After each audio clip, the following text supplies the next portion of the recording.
Tak Slovensko ťahá Európsku úniu dole v konkurencieschopnosti, lebo sme skoro najhorší. O ničom inom by sme sa dnes nemali baviť, iba o tejto múdrosti sveta. Lebo to je presne, rozumiete tomu, to je presne tá opozičná politika. Dobre počúvajte. Slovensko ťahá konkurencieschopnosť Európskej únie.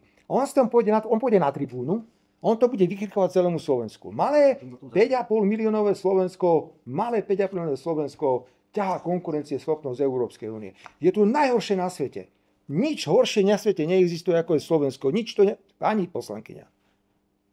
Ja sa navážem do vás, takisto, ako je do neho. Ja som úplne, vy ste opozícia, takže... Ja rozumiem, ale toto je... My sme si, ale vy musíte, my sme v politickom súboji, pani poslankyňa.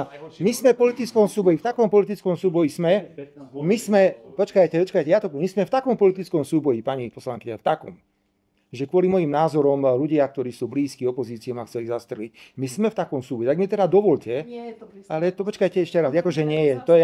Nechajte ma dokončiť, ja to dokončím. Politický aktivista, blízky demokratom, politickej strane, ma chcel zavraždiť za moje názory.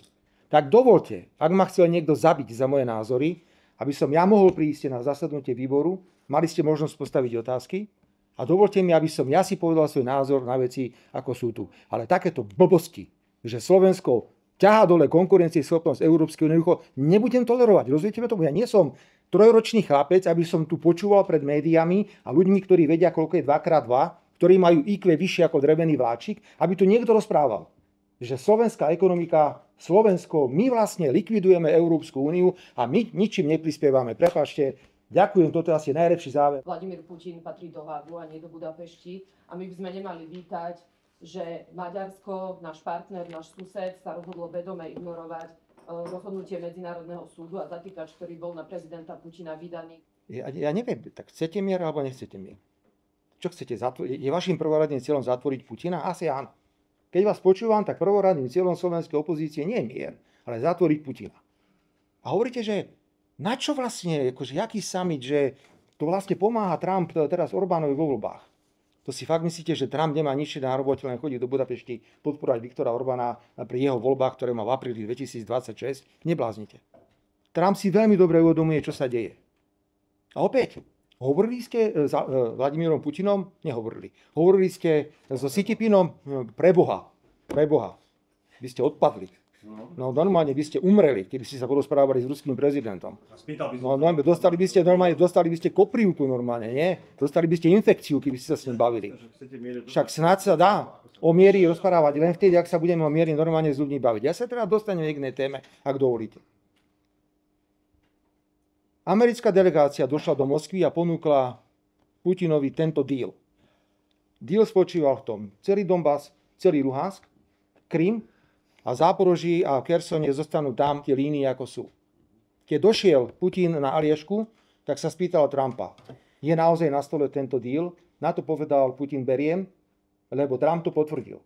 Čo sa potom udialo? Trump povedal, ale ja teraz potrebujem čas. A išiel presviedčať Zelenského a Európsku úniu, ktorí povedali nie.